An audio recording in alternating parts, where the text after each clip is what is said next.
So we've got a small weather gap and we're just going to chuck out a few more marlin lures and go out on a trolling session.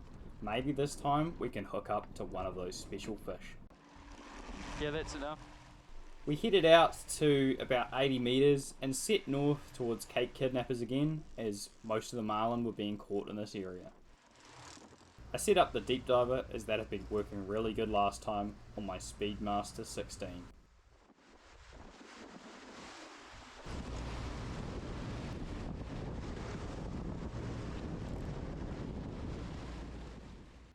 We trolled north in about a 10 knot northerly, hoping that something big might come up on our lures.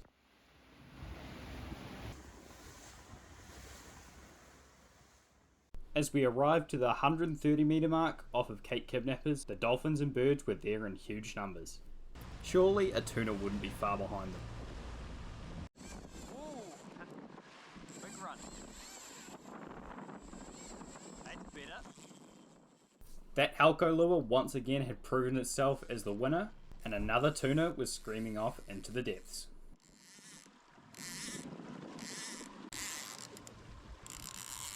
Ooh. Got a run out of him.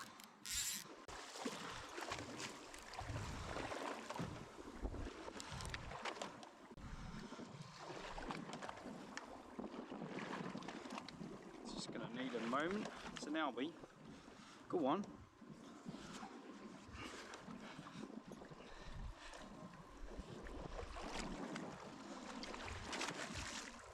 Ready?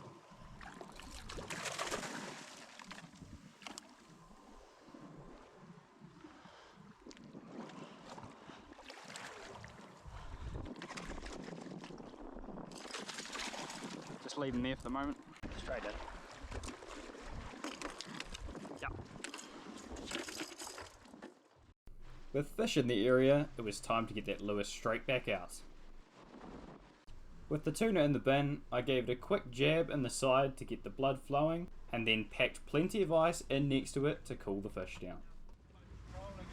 Yeah.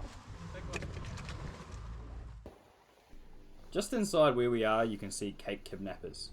This is one of the largest gannet colonies in the southern hemisphere, and this entire area was covered with gannets feeding on saury and other small baitfish. The small shearwaters were also in on the action, and the albacore tuna had also found the bait too. Check out how many birds are diving into this one area.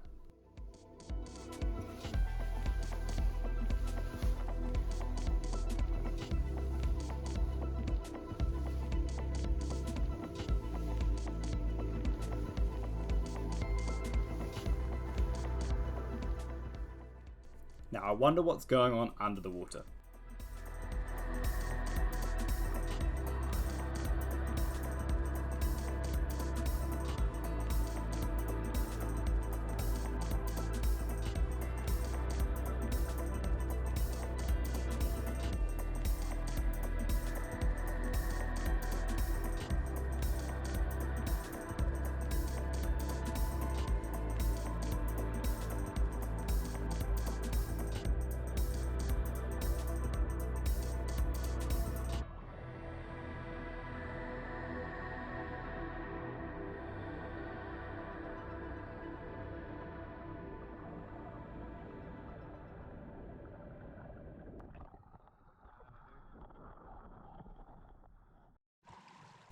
Back above the water, we'd finally got a hit on a couple of rods.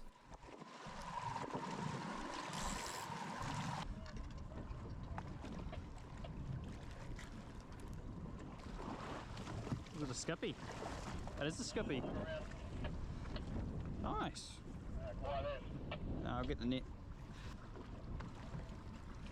Fat skippy. Look at the blue on him.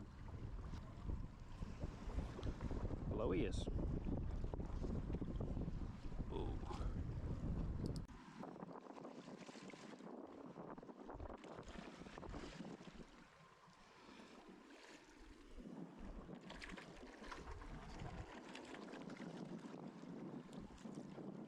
Big fat one. Ooh. Nice. This is my first skipjack tuna in about 5 years, and it was my best one to date at around 4 kilos. Look at the blue on him. Just take a look at that electric blue on his back.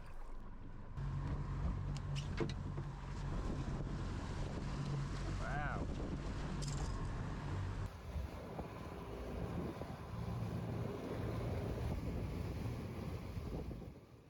After that double of tuna, we quickly got them back in the water and soon had another double hookup.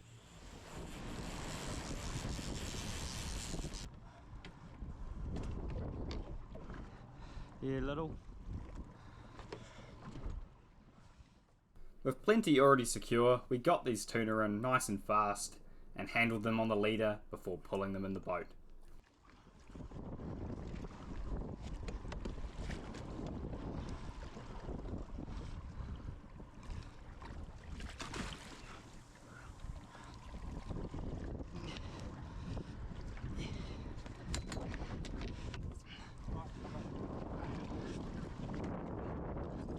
Straight in, eh? These were all lovely fish around the 4 kilo mark with plenty of solid eating on all of them. And check out those blue colours on the albacore. Back out the little feather went, and it wasn't long before another one came crashing onto the lure. Up on. Just leave the big ones out, I'll get them in.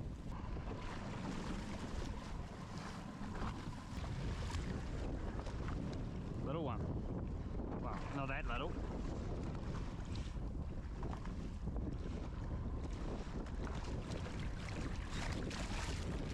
No, I haven't got him yet.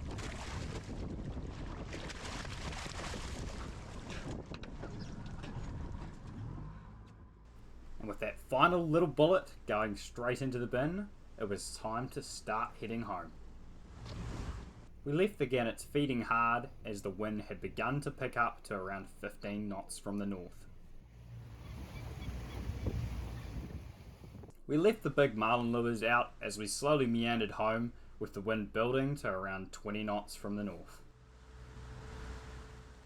Just as we reached around 80 metres, we started to see a few fins pop up behind the lures, and it was starting to get very, very exciting. We just had a whack and a little bit of line run off one of our big marlin lures. We had never even seen a marlin before, so it was becoming pretty exciting to see if one would actually get hooked up on one of our lures. They might be looking at the marlin. We found this odd patch of shearwaters, just circling around seemingly nothing. We had no hits from any tuna and there was no bait showing. We thought they could have been looking at possibly a marlin on the surface, so we swiveled back round and trolled back through the area.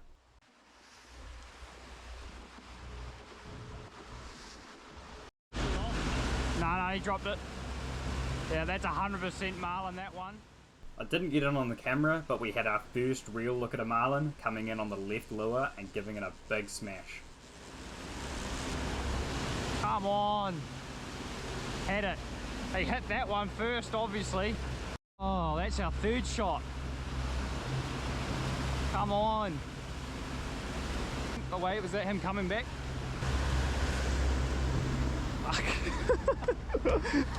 Oh, he's on it again. Come on, hook this time.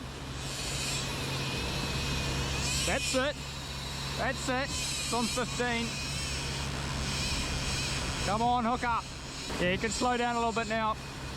Woo-hoo-hoo! Yeah, it's a marlin. Okay, it's a marlin. It's a marlin. Being total amateurs and never hooking anything in this magnitude, we rushed to clear the rods and do what we could to try and chase this fish down.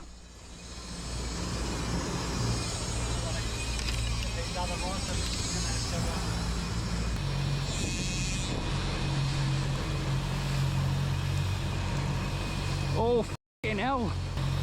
You're getting line. Up to you, your choice. I see some weight on there.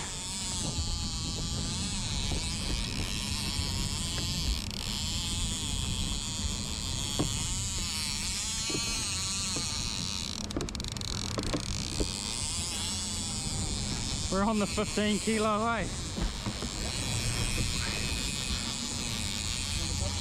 No, that's all right. We need to run them down. We're running low.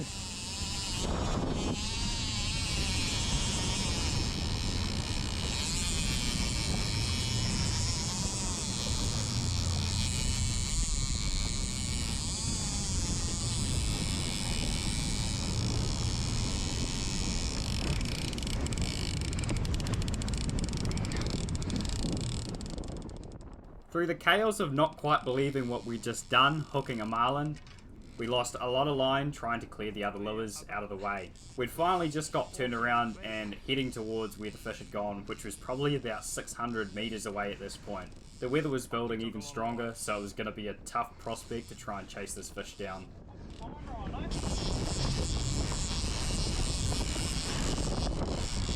I probably want this harness on me. As we punched into the 20 knot northerly that had built up to this point, we slowly started to gain line back on the fish. Marty helped me get into the gimbal for the first time ever. I'd never been in one of these, and we set to try and get some more line back.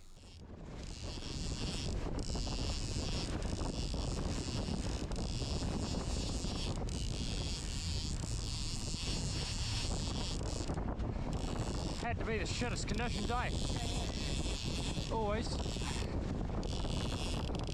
But whatever, we'll deal with it. Never fucking ever seen a marlin.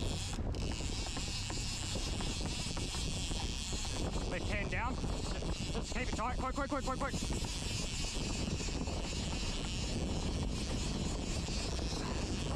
Got no weight at the moment.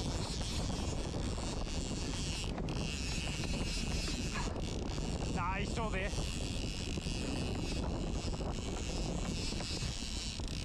Nah, he's there still.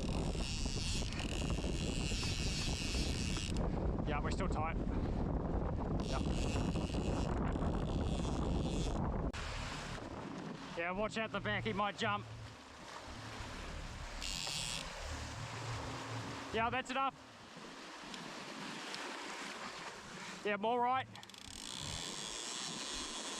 Yeah, that's enough.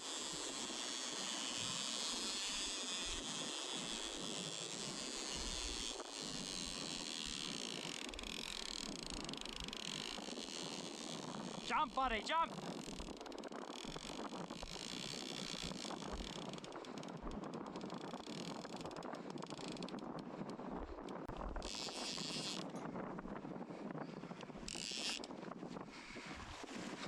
Just having trouble keeping my footing, that's all.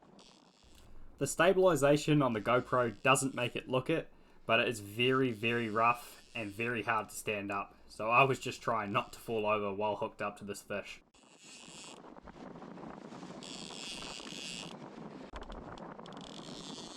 Yeah!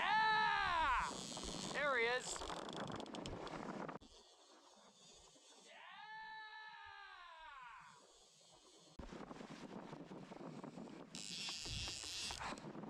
Just trying to keep my balance while laying line and everything.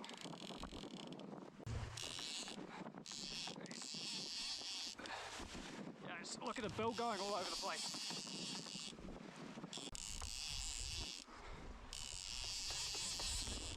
Hmm?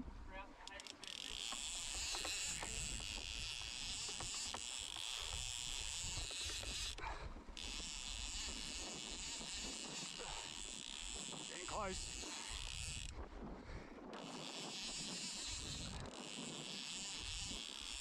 Just right hand down. Right hand down. Give it quite a bit. Yeah, forward fast. Yeah. Yeah, that's all right. Woo, just the load on there. Just trying to idle forward into wind if you can.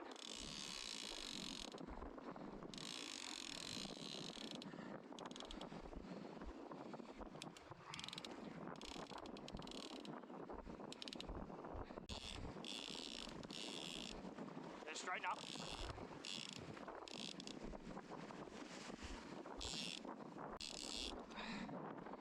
See him yet?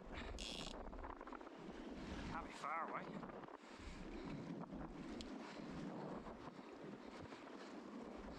Head shake.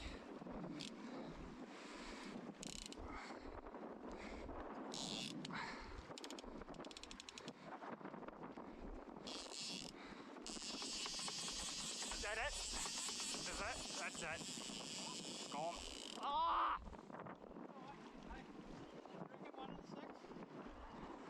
I wanted to see him.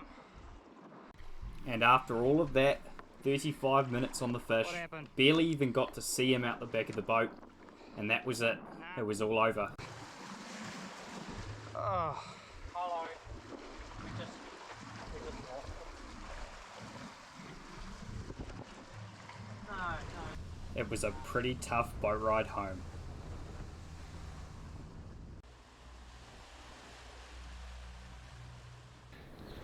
We end a very long day after being at sea in some pretty poor conditions, but man was the fishing bloody good. Managed to pick up some tuna on the deep diver, and then decided to set the jig rod with a little tiny feather, as the albacore last time were feeding on anchovies, so that ended up picking up quite a few tuna and even a skippy too, so that was really nice. And then on the way back we turned around after getting those tuna. We got about 7 tuna in the bin, found a few birds circling again, went through the area, and a big fin came in on our back lure, the Freedom Grand Slam Alumo, and that dropped away. We were pretty certain it was a Marco based on the fin shape. It was quite short and rounded, so that buggered off. And then we came more small birds, and then we had a proper big fin, triangular and really thin, and we were pretty certain that was a marlin, and that came in onto our right hand lure. Had a go at that, didn't stick.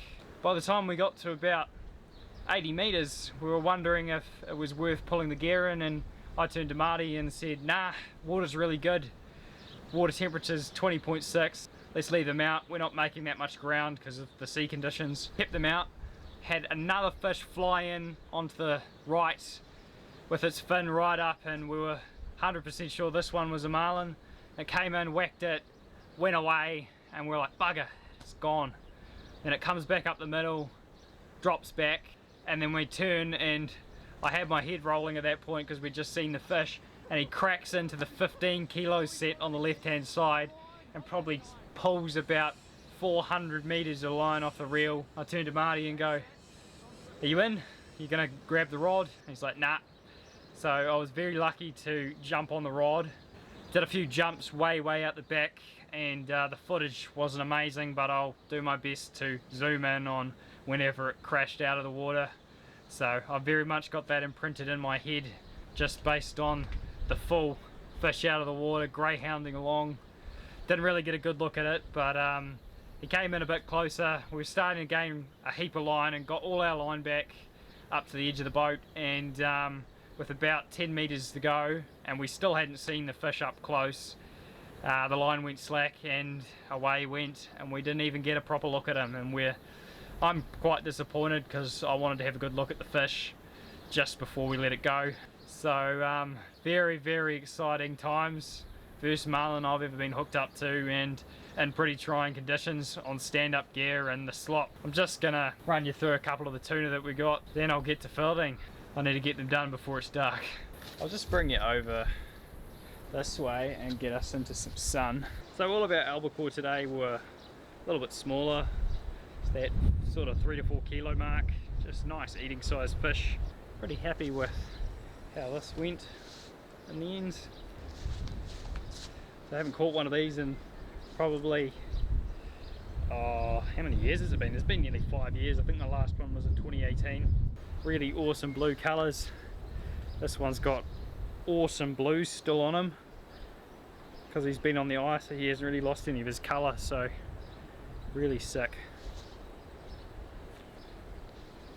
Really good bait for a range of species, and also actually quite good to eat. So I'm going to start our cut up this way. I haven't actually cut one of these for quite a while, so I'll be cutting all the way down, as I'm going to be using these for a range of bait for different things. We're going to turn the fish around, cut down here. We need to go really quite hard around this dorsal because it's quite hard flesh in there. We'll go down there, and then we'll go over that way and out the back end at the caudal keel. Now some people like to do their tuna by just going down the middle and onto each side, but I find since I'm cutting this for fillets, I only need to do it this way. Really, really nice oily flesh. And it doesn't matter if you miss any, because it's all going to be utilised. Beautiful, look at that. Fresh as baits. So what we'll probably do is we'll just go down here and we'll just find that backbone and cut our way up.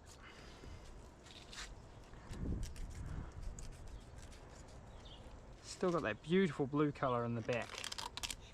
Now a lot of this meat will go through the burley mincer. It's usually really good looking meat, really red. This is our second bit. Now we're going to probably leave most of this on the frame because it'll be really good for the burley. Now the real part, that's the best bait, is this right here, skippy belly flap. I haven't had one of these in a while. Look at that, fat as. Do an albacore now. So for these tuna, I like to just go down the middle and we'll make a cut at the back end. Make the cut down there. Start working our way up.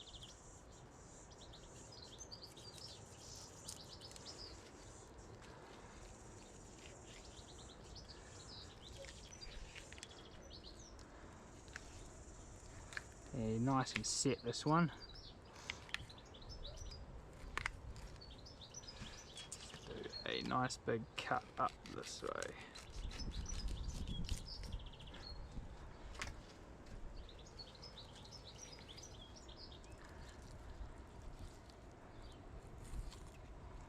There we are. Meat up there.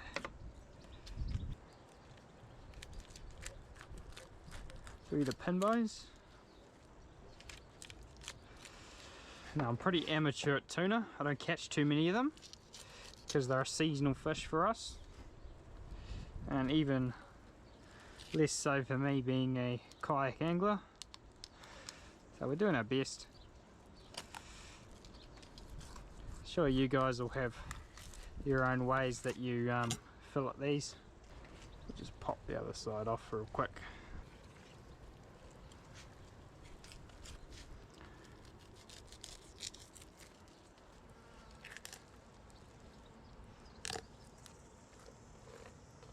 There we go. Pull that off there nice.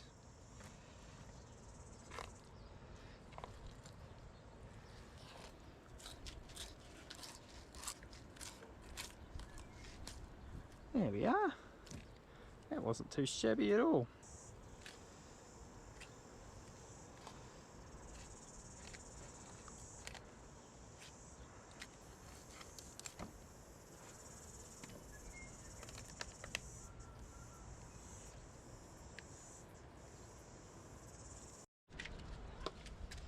Like tuna? Yeah.